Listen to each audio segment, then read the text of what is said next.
ব্যবসায়িক সমস্ত তথ্য, সম্পদের সমস্ত হিসাব এই ম্যানেজারের কাছে থাকে। বলেন তো, এই ব্যবসায়ী একজন ব্যক্তিকে ধরেই কি তাকে ম্যানেজার বানিয়ে দেয়? কথা বলেন।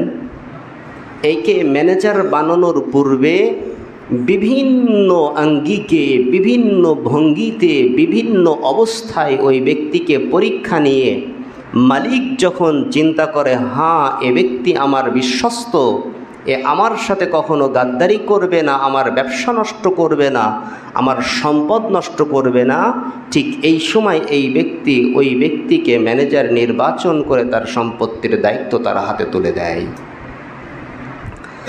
ঠিক তদ্রূপ আল্লাহ পাক রব্বুল আলামিন ইব্রাহিম আলাইহিসসালাতু ওয়াসসালামকে খলিল বানানোর জন্য এমনিতেই খলিল উপাধি দেন নাই। ইব্রাহিম আলাইহিসসালাতু ওয়াসসালামের জন্ম থেকে একেবারে মৃত্যু পর্যন্ত আল্লাহ পাক রব্বুল আলামিন ইব্রাহিম আলাইহিসসালাতু ওয়াসসালামকে বিভিন্নভাবে, বিভিন্ন অবস্থায়, বিভিন্ন পরিবেশে, বিভিন্ন পরিপ্রেক্ষিতে আল্লাহ তাআলা ইব্রাহিমকে পরীক্ষা নিয়েছেন। তাফসিরের মধ্যে লিখতেছেন, আল্লাহ পাক ইব্রাহিম আলাইহিসসালাতু ওয়াসসালামের জীবনে বড় বড় যেই পরীক্ষা নিয়েছেন তার সংখ্যা 70টা। জোরে বলি সুবহানাল্লাহ। অন্য তাফসিরের ভিতরে এসেছে আল্লাহ পাক রব্বুল আলামিন ইব্রাহিম আলাইহিসসালাতু ওয়াসসালামকে ছোট বড় সব মিলাই প্রায় 300-র উপরে আল্লাহ তাআলা নিজের পক্ষ থেকে ইব্রাহিমের কাছে পরীক্ষা নিয়েছে। জোরে বলেন সুবহানাল্লাহ। কেমন পরীক্ষা? যেই পরীক্ষা নবী ইব্রাহিমকে নিয়েছে, সেই পরীক্ষার সর্বনিম্নতম একটা পরীক্ষাও যদি আমাদেরকে নেওয়া হয়, আমরা একেবারে 100-তে 0 আর 0 পারব না। ইব্রাহিম আলাইহিসসালাতু ওয়াসসালামের জীবনের বড় বড় পরীক্ষাগুলো আল্লাহ তাআলা কোরআনে হাকিমের ভিতরে বর্ণনা করেছেন। যখন প্রাপ্তবয়স্ক হয়েছে ইব্রাহিম আলাইহিসসালাতু ওয়াসসালাম চিন্তা করেন, আমার বাবা আজর নিজের হাতে কাদা দিয়ে, পাথর দিয়ে মূর্তি বানায়। বাবা নিজে বানিয়ে বাজারে এগুলো বিক্রি করে, মানুষ এগুলোকে প্রভু হিসেবে কিনে তাদেরকে ইবাদত করে। অথচ তাকে বানিয়েছে আমার বাবা। এমন একটা মূর্তি আমার বাবা বানিয়েছে যে মূর্তি নিজে নড়তে পারে না, যেই মূর্তি নিজে কথা বলতে পারে না, যেই মূর্তি নিজে খেতে পারে না, এ নাকি অন্যের উপকার করে। ইব্রাহিম আলাইহিস সালামের দিমাগের মধ্যে এটা আসে না। উনি বাবাকে বিভিন্নভাবে বুঝাইতে থাকে, বাবা তুমি যেটা করতেছো এটা ঠিক না।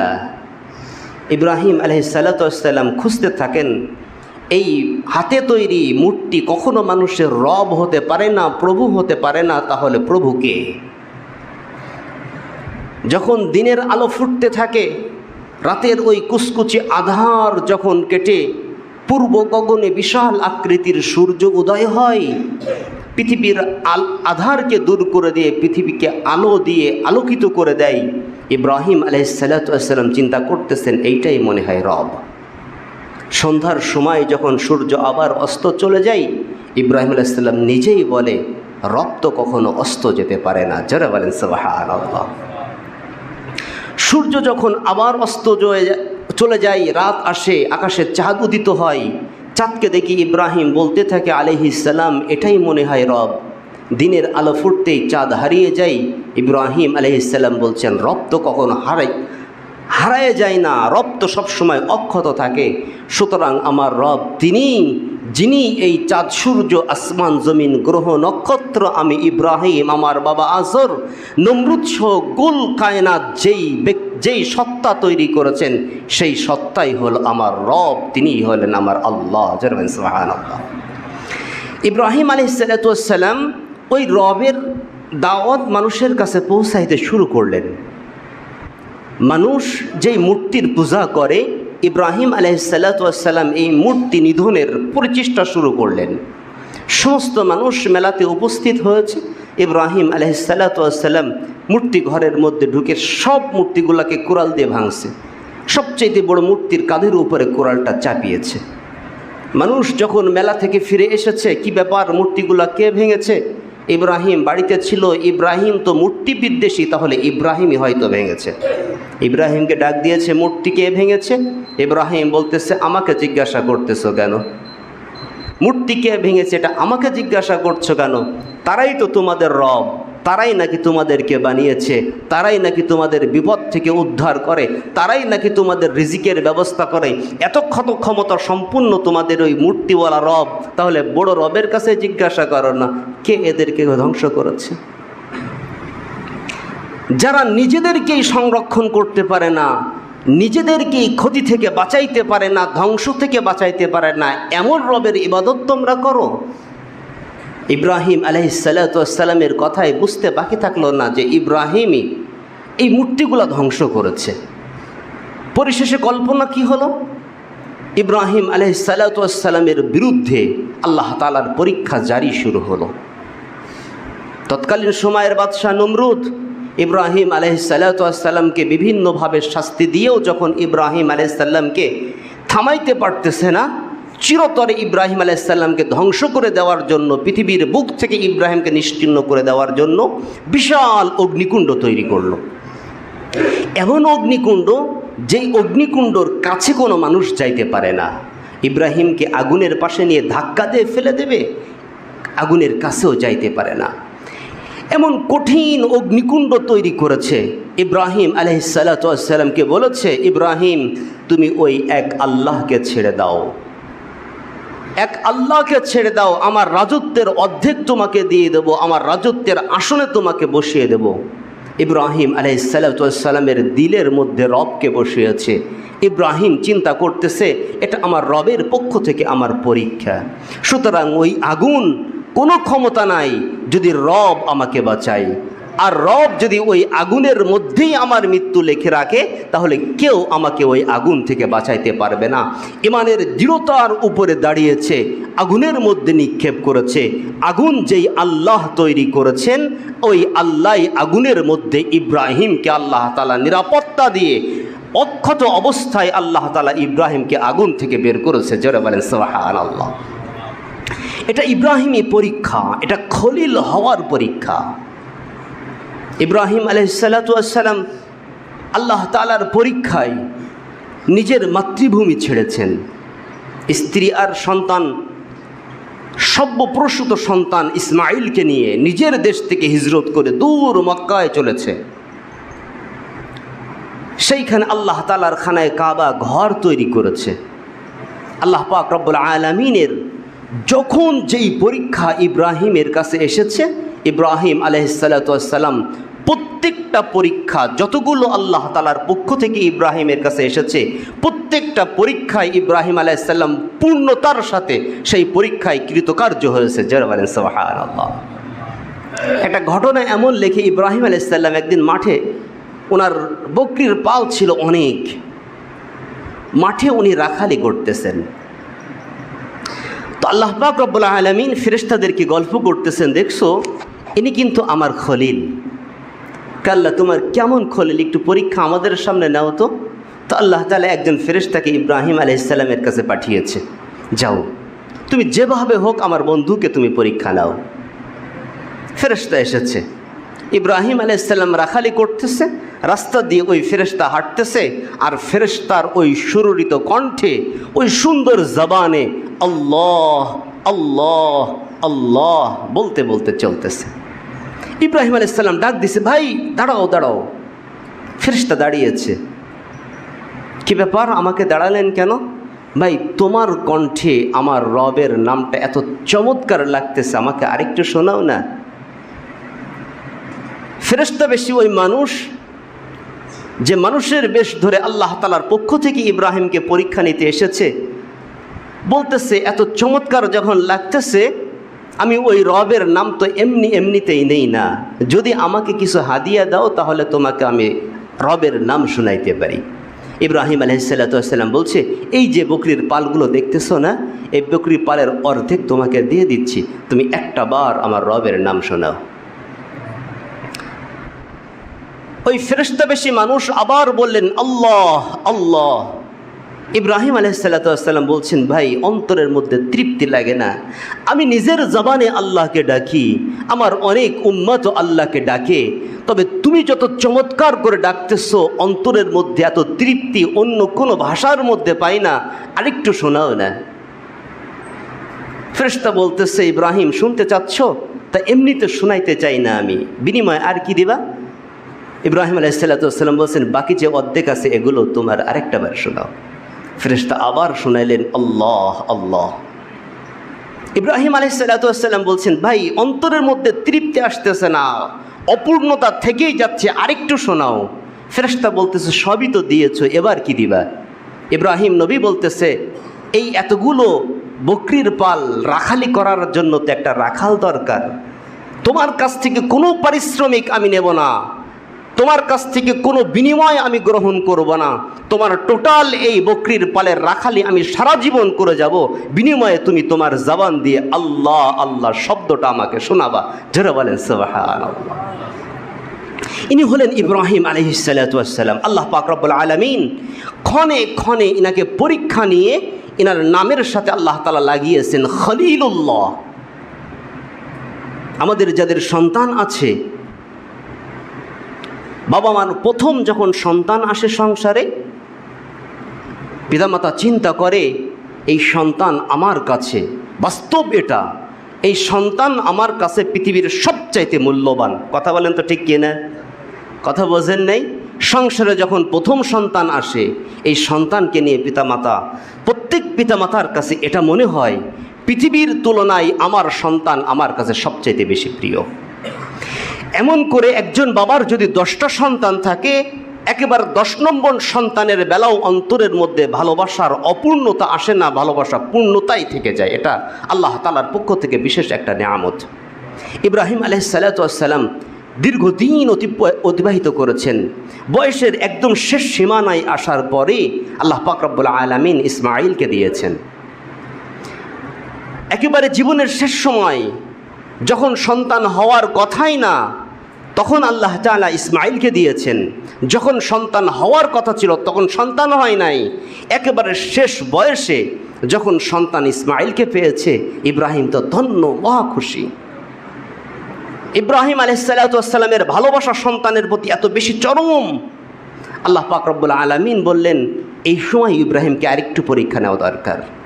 ইব্রাহিমের অন্তরের মধ্যে আসলে সন্তানের ভালোবাসাটা বেশি। যে সময় সন্তান হওয়ার কথা ছিল না, একেবারে শেষ সময়ে আমি আল্লাহ তাআলা সন্তান দিয়েছি, এই সন্তানের প্রতি ইব্রাহিমের দরদ আর ভালোবাসা বেশি, নাকি আমি রবের প্রতি ইব্রাহিমের ভালোবাসা বেশি?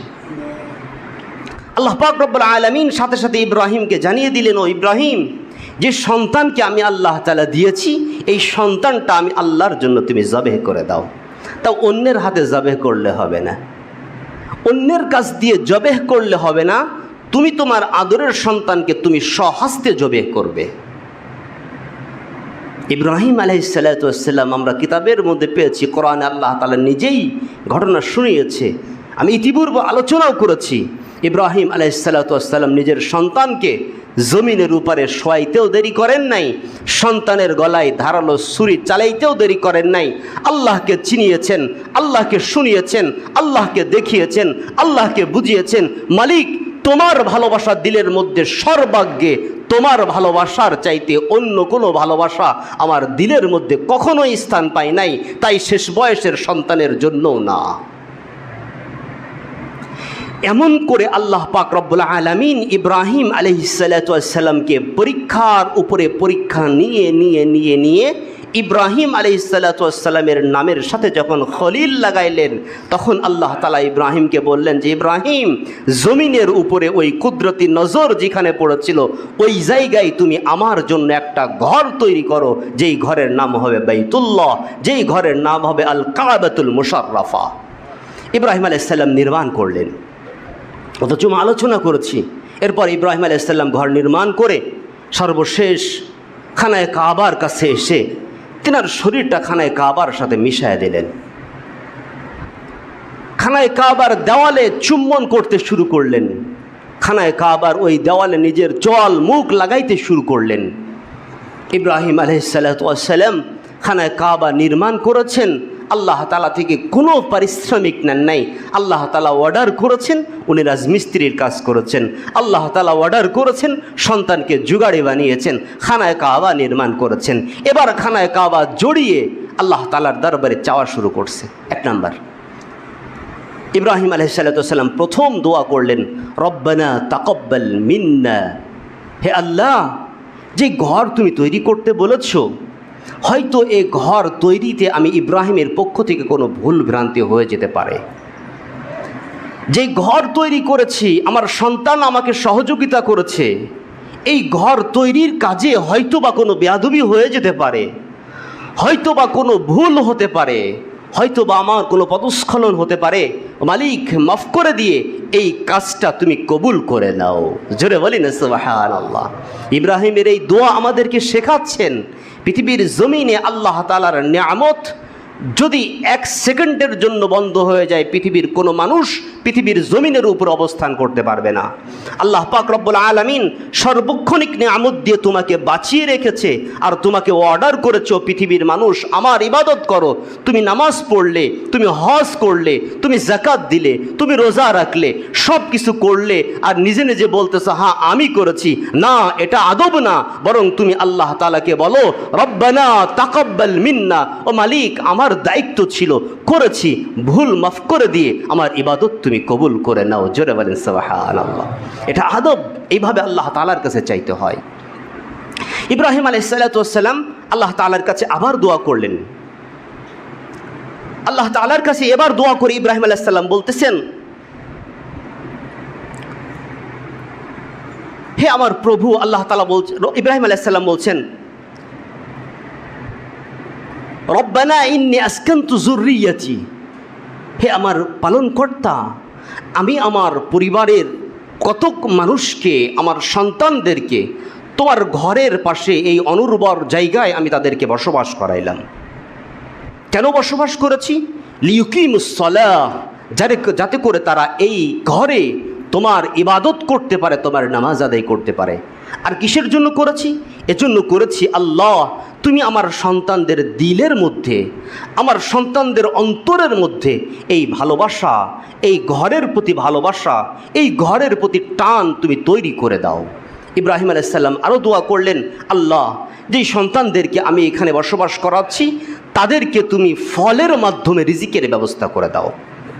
ইব্রাহিম আলাইহিসসালাম বলছেন, ওয়ারযুকহুম মিনাস সামারাত, তাদেরকে ফলের মাধ্যমে তাদের রিজিকের ব্যবস্থা করো। ইব্রাহিমের দোয়া আল্লাহ তাআলা কবুল করলেন, বসবাসের জন্য উপযোগী করে দিলেন। আল্লাহ তাআলা বসবাসের উপযোগী ওই স্থান তৈরি করলেন, জমজম দান করলেন। যারা বসবাস করছে তাদের অন্তরের মধ্যে খানায়ে কাবার ভালোবাসা চিরতরে জাগ্রত করে দিলেন। সাথে সাথে ইব্রাহিমের দোয়ার বরকতে গোটা পৃথিবীর মধ্যে যেইখানে মুসলমান রয়েছে, প্রত্যেক মুসলমানের অন্তরে ওই কাবার প্রতি ভালোবাসা ইব্রাহিমের দোয়ার বরকতে আল্লাহ তাআলা মুসলমানের অন্তরের মধ্যে জাগ্রত করে দেয়। জোরে বলেন সুবহানাল্লাহ। আল্লাহ পাক রব্বুল আলামিনের কাছে যখন বললেন যে আল্লাহ, তাদেরকে তুমি ফলের মাধ্যমে রিজিক দাও, এমন একটা জায়গা ছিল খানায়ে কাবা যেখানে কোনো খাবারের ব্যবস্থা ছিল না, এমন অনুর্বর জমি। ইব্রাহিম আলাইহিসসালামের দোয়ার মধ্যে একটা শব্দ বলেছেন, গয়রু জি জারইন, অনুর্বর একটা স্থান যেখানে কোনো ফসল ফলে না, এই জায়গায় আমার পরিবার থাকবে, এদের জন্য রিজিকের ব্যবস্থা করো। যখন ইব্রাহিম আলাইহিসসালাম এই দোয়া করলেন, আল্লাহ পাক রব্বুল আলামিন জিবরিল আমিনকে অর্ডার করলেন, জিবরিল শোনো, পৃথিবীর জমিনের মধ্যে সবচাইতে উর্বর যেই জায়গাটা আছে, খুব ভালো করে কথাটা শুনবেন, পৃথিবীর জমিনের মধ্যে সবচাইতে উর্বর যে জায়গাটা আছে, তুমি তোমার পালক দিয়ে ওই জায়গাটা উঠায় নাও। জিবরিল আমিন পৃথিবীর মধ্যে সবচাইতে উর্বর জায়গাটা পালক দিয়ে উঠাইলেন। এরপর জিবরিল আমিন জিজ্ঞাসা করলেন, মালিক, এই জায়গায় এবার কি করব? আল্লাহ তাআলা অর্ডার করলেন, ইব্রাহিম আলাইহিসসালাম আমার জন্য যে খানায়ে কাবা তৈরি করেছে, এই খানায়ে কাবার চতুর্পাশে তুমি 7 তাওয়াফ করো, 7টা চক্কর দাও। জিবরিল আমিন ওই জমিনকে, পৃথিবীর ওই মাটি, একমাত্র মাটি যেই মাটি খানায়ে কাবা তাওয়াফ করেছেন, ওই মাটিকে ইব্রাহিম আলাইহিসসালামের খানায়ে কাবা তৈরিকৃত খানায়ে কাবার চতুর্পাশে জিবরিল আমিন তাওয়াফ করাইলেন। এরপর আল্লাহ তাআলার কাছে জিজ্ঞাসা করলেন, মালিক, এই জমিন কি করব? আল্লাহ পাক রব্বুল আলামিন নির্দিষ্ট স্থান দেখিয়ে দিলেন, খানায়ে কাবার অদূরে একটা জায়গা, বলল এইখানে এই জমিনটা ফিট করে দাও। কেন? ইব্রাহিম আলাইহিসসালাম তার সন্তানদের জন্য রিজিকের ব্যবস্থা চেয়েছে ফলের মাধ্যমে, আর ওই জায়গার মধ্যে আমি আল্লাহ তাআলা এমন বরকত দিয়েছি, পৃথিবীর সমস্ত ফল পৃথিবীর যেইখানে যেই ফল আছে ওই জমিনের মধ্যে সেই ফল সারা বছর উৎপাদন হবে, সেই জায়গাটা বর্তমান পৃথিবীর মধ্যে যেই পরিচয় বহন করতেছে সেই জায়গার নাম হলো তায়েফ। জোরে বলেন সুবহানাল্লাহ। কেন তায়েফ হয়েছে? কারণ সে একমাত্র, তায়েফ শব্দের অর্থ হলো প্রদক্ষিণকারী। যে প্রদক্ষিণ করেছে, যেখানে কাবার চত্বর তাওয়াফ করেছে, তাকে বলা হয় তায়েফ। অর্থাৎ পৃথিবীর জমিনের মধ্যে একটা মাত্র মাটি, যেই মাটি খানায় কাবা তওয়াফের সৌভাগ্য অর্জন করেছে, সেটা হলো তায়েফের মাটি, যেটা আল্লাহ তাআলা জিবরিল আমিনকে নিয়ে অন্য জায়গা থেকে উঠিয়ে খানায় কাবা তওয়াফ করে তায়েফ নামক স্থান আল্লাহ তাআলা ওইটাকে স্থাপন করেছেন। আজও পর্যন্ত সেইখানের ফলের এত বেশি উৎপন্নতা আছে, যারা হজে গিয়েছে দেখেছে পৃথিবীর সবচাইতে বেশি ফল উৎপন্ন হয় তায়েফের জমিনের মধ্যে। বেমৌসুমে অনেক ফল সেইখানে পাওয়া যায়, সব সময় ফল উৎপন্ন সেইখানে হতে আছে। এটা ইব্রাহিম আলাইহিস সালামের দোয়ার বরকতে। ইব্রাহিম আলাইহিস সালাম